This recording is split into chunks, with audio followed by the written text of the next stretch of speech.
Hola, ¿qué tal? Bienvenue dans ce nouvel épisode de Glow & Co. J'espère que vous allez bien. Moi, personnellement, bon, on a connu mieux, on a connu pire, en vrai. Attendez, j'ai enlevé mes bracelets, ils font encore du bruit, j'en peux plus. C'est une catastrophe, tous ces bracelets. Ça m'apprendra à faire la fashion. First of all, merci beaucoup pour les 138 abonnés sur YouTube. Vous savez que, genre, c'est énorme, ça me choque. Et merci de m'écouter parce que, j'ai l'impression des fois d'être utile et, genre, vos retours en DM me font trop plaisir. J'aime trop échanger avec vous, j'aime trop parler avec vous, ça me fait trop du bien. Est-ce que ça vous aide vraiment? J'espère au fond être une bonne psychothérapeute.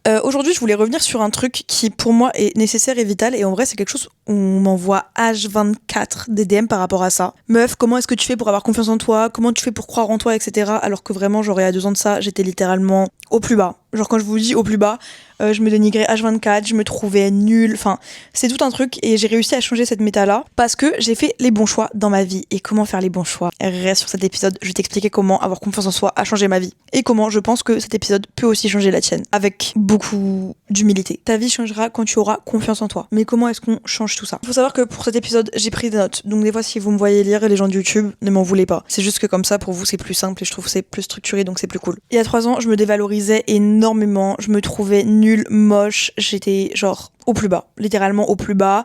Pour moi, vraiment, je me dénigrais H24 dans ce que je faisais, pour que ce soit professionnellement, physiquement, tout. Parce que aussi, quand j'étais petite, on m'a aussi inculqué ce truc d'humilité. Du coup, moi, je pensais que si on se trouvait bien quelque part, ça veut dire qu'on était narcissique ou qu'on manquait d'humilité. Donc j'avais du mal à me faire des compliments à moi-même, tu vois. Et encore plus à accepter ceux des autres. Aujourd'hui, j'ai appris à dire merci et à remercier les gens lors de leurs compliments, mais à ne pas les remettre en question. On va pas me dire que je ne suis pas légitime de les accepter. Déjà, premièrement, c'est un schéma à déconstruire, tout ça. Tout le truc de l'enfance, d'humilité, tout ça, si t'as été dans ça. Et à savoir que, du coup, il y a 3 ans aussi, j'étais dans une relation qui était extrêmement toxique, comme je vous en ai déjà parlé. Ça me saoule de toujours en parler, mais en fait, c'est un step dans ma vie qui m'a fait changer et énormément évoluer et qui fait la personne que je suis aujourd'hui. C'est une relation qui est malheureuse parce que j'ai subi beaucoup de violences physiques et psychologiques, que ça a été abusif, que ça a été extrêmement toxique, que ça m'a anéanti. Mais au final, je pense que sans cette relation, je serais pas la personne que je suis aujourd'hui et que j'aurais pas la dalle que j'ai aujourd'hui. Donc, merci mon ex le clochard. Aujourd'hui, je vous parle 3 ans plus tard dans ce micro et en fait, je me rends compte que j'ai genre tellement confiance en moi, en la vie, je sais qui je suis, je sais ce que je vaux et je sais que genre tout arrive pour une raison. Et aujourd'hui, je me sens bien, même si j'ai de l'acné, que des fois je me trouve pas jolie aussi,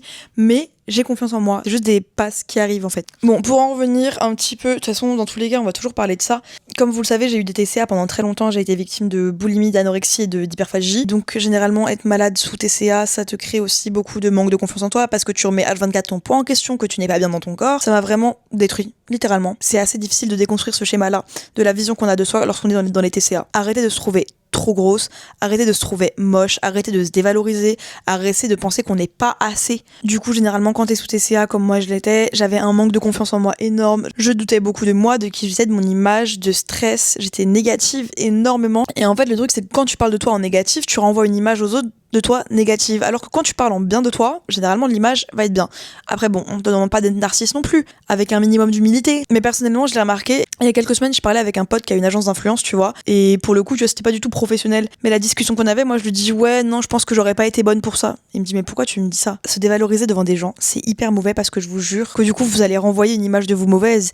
Alors que ça se trouve, c'est même pas le cas en fait, c'est juste que vous faites pas assez confiance. Et moi, c'est encore un truc qui m'arrive aujourd'hui, tu vois, parce que la preuve, là, j'ai été un peu trop dure avec moi-même. Bref, je vais pas vous faire un laïus sur pourquoi est-ce que c'est pas bien de pas avoir confiance en soi, comment est-ce que ça peut changer ta vie, parce que pour le coup c'est réel, mais vous donner les clés et les solutions de comment est-ce que à partir d'aujourd'hui, après ce podcast, j'ose espérer que tu le fasses et que tu puisses faire ce que je vais te dicter là pour avoir confiance en toi. J'espère vraiment que ça va t'aider, parce que moi personnellement c'est des choses que j'ai appliquées toute seule, il y a personne qui me les a vraiment inculquées, mais c'est des choses qui ont littéralement changé ma vie en fait. Le premier truc qui rejoint ce que je viens de dire, on arrête de parler en mal de soi, on arrête de se dévaloriser devant les autres, donc à dire non franchement cette robe elle me va pas, ou non franchement je serais pas bien pour ce taf là, je suis pas assez compétente, donc ce genre de choses, ou alors dans sa tête, parce que c'est hyper important, parce que tout ce que tu te répètes là, à longueur de journée quand tu overthink, ne peut pas penser de toi en négatif, tu es une bonne personne, j'ose espérer que tu es une bonne personne en tout cas, dans sa tête, toutes les pensées de ouais mais je suis trop comme si, je suis pas assez comme ça, non, je suis pas bien pour ça, on arrête. Et on se focus sur le positif, et du coup, tu ancres des pensées positives dans ton crâne.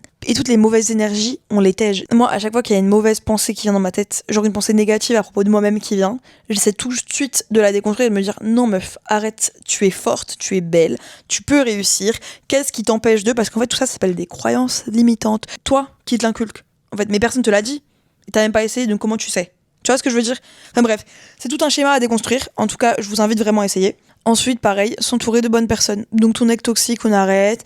Toutes les mauvaises énergies, les gens qui te disent que t'es pas assez bien, que tu réussiras pas, qui te mettent de la pression et du stress, on arrête. C'est fini en fait, on n'a pas le temps pour ça. On avance. 2025, on s'entoure de bonnes ondes, de bonnes choses. En fait, moi, avec le recul que j'ai pris, j'ai compris que avoir des personnes négatives autour de moi ou qui me faisaient sentir pas assez ou pas assez bien ou pas assez forte dans ce que je voulais faire, en fait ça m'implantait une croyance limitante dans ce que je voulais faire, et que ce soit des amis ou pas, hein, parce que tu peux avoir des amis toxiques. On va pas considérer ça comme de la toxicité, mais personnellement je considère que tes amis voudront toujours ton bien, et si quelqu'un vient te dire tu vois trop grand, tu idéalises trop les choses, tu vois trop haut, remets en question cette amitié vite fait. Parce que je suis pas sûre. Vraiment, je suis pas sûre. Parce que pour moi, tes amis te pousseront toujours à te dépasser et à faire de ton mieux et voudront toujours ton bonheur. Et bon, comme on dit, les amis, ça se compte sur les doigts de la main, donc bon. Aujourd'hui, moi, toutes mes amies, c'est des personnes qui me poussent toujours vers le haut et qui me poussent à faire mieux et à me dépasser, qui m'encouragent dans ce que je fais, et ça me fait trop du bien. Et c'est grâce à ce genre de bonnes ondes positives, tu vois, que j'arrive à bien évoluer. Un truc qui est hyper important et moi qui a changé, et là, vous allez peut-être me prendre pour une folle, mais écoutez, c'est pas grave. Un truc que je faisais assez souvent, fake it until you make it. En gros, tous les matins, tu vas te regarder dans le miroir, tu prends 3 minutes, vraiment 3 minutes, tu mets des affirmations dans tes notes, donc tout ce que tu veux et tout ce que tu espères. Je suis belle, je suis intelligente, je mérite le bonheur. Bref, plein d'affirmations, anything, genre j'ai confiance en moi, je sais pas bro, mais vraiment tout ce que tu souhaites qui va t'arriver dans la vie, tu les mets au présent, et tu les répètes, et tu les répètes, et tu les répètes, en te regardant en boucle, en boucle, en boucle, en boucle. Ça fait un peu sectaire, et vraiment il faut pas que ton mec tombe sur ça quand tu vas le faire parce qu'il va te prendre pour une folle, mais vraiment tu prends ces 3 minutes qui sont 3 ou 5 minutes qui sont à toi, tu te répètes ces phrases 10 fois chacune, tous les matins, dans ta tête, tous les matins. Moi, dès qu'il y a un truc où je me dis non, c'est nul, je me sens pas bien, je suis belle, je suis intelligente, je mérite le bonheur, mais ça va mieux et je me rends compte que je suis quelqu'un de bien et voilà quoi. Ça, on le répète pas assez, mais personnellement aujourd'hui j'ai 22 ans et des fois je regarde le chemin parcouru et ça m'aide à avoir confiance en moi, à me dire waouh, j'ai accompli tout ça, j'ai fait tout ça, dinguerie. En fait, demande juste si la toi d'il y a 3, 5 ou 10 ans serait fière de la personne que tu es aujourd'hui. Est-ce que toi-même t'es fier de ce que t'as accompli aujourd'hui? Mais des fois, prendre du recul sur les situations, se regarder aussi le passé et tout ce qu'on a traversé, ça fait du bien. Parce que moi, typiquement, quand je vois où est-ce que j'en étais il y a 3 ans, quand je vois les galères que j'ai affrontées, les moments où je galérais d'appart en appart, les moments où je galérais financièrement, où j'étais pas bien dans ma vie, pas bien dans ma tête, où mes relations sociales c'était un peu chaotique, et où je vois aujourd'hui où est-ce que j'en suis, tout ce que j'ai accompli, mais les gars, je pensais pas une seconde que ça allait m'arriver, et je ne peux que être fière de moi. Donc ça, pour moi, c'est hyper important. Regarde.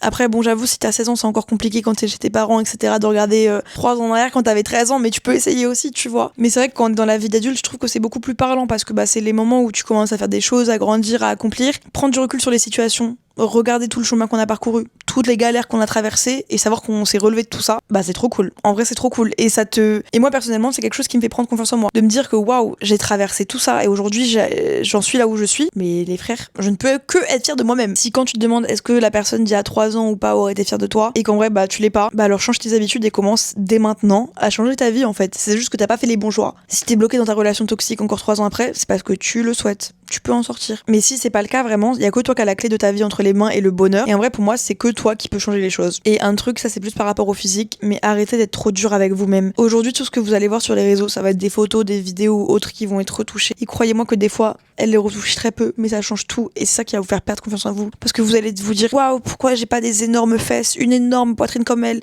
Pourquoi j'ai pas la peau sans acné? La meuf sur Insta, elle a pas de cellulite, elle est vraiment parfaite. Mais les frères, tout est retouché aujourd'hui. Quasiment tout le monde retouche ses photos, genre. Ou alors c'est de la chirurgie, etc. Mais c'est pas nécessairement genre naturel. Et en vrai, c'est totalement ok de faire de la chirurgie. Moi, je suis pas du tout contre. Mais juste pour vous dire que genre, c'est pas la réalité des choses. Et des fois aussi prendre du recul et se dire, c'est pas grave si t'es pas comme la fille que tu trouves trop stylée sur Insta. Peut-être que t'es hyper stylée. Peut-être que cette fille-là, si elle te voyait, elle serait en mode genre, waouh, meuf, t'es vraiment hyper stylée. J'ai envie de te ressembler. Tu vois ce que je veux dire? Donc arrêtez de vous comparer. Soyez plus douce avec vous-même parce qu'aujourd'hui, on ne peut pas.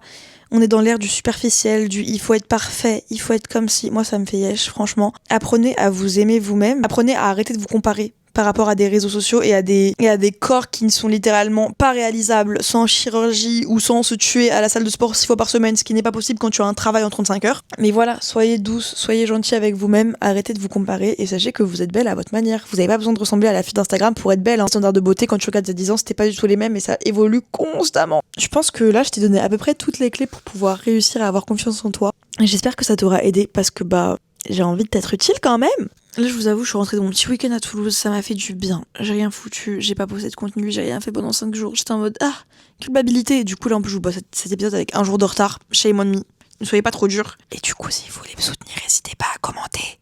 Vous pouvez commander sur YouTube, Spotify, Apple Music, partout, je crois. Donc c'est trop bien et je lis tout, ça me fait trop du bien de vous lire. N'hésitez pas à noter le podcast, à mettre 5 étoiles sur Spotify, à vous abonner et tout parce que moi ça me donne de la force. Et écoutez, ça me fait du bien de savoir qu'il y a des gens qui m'écoutent.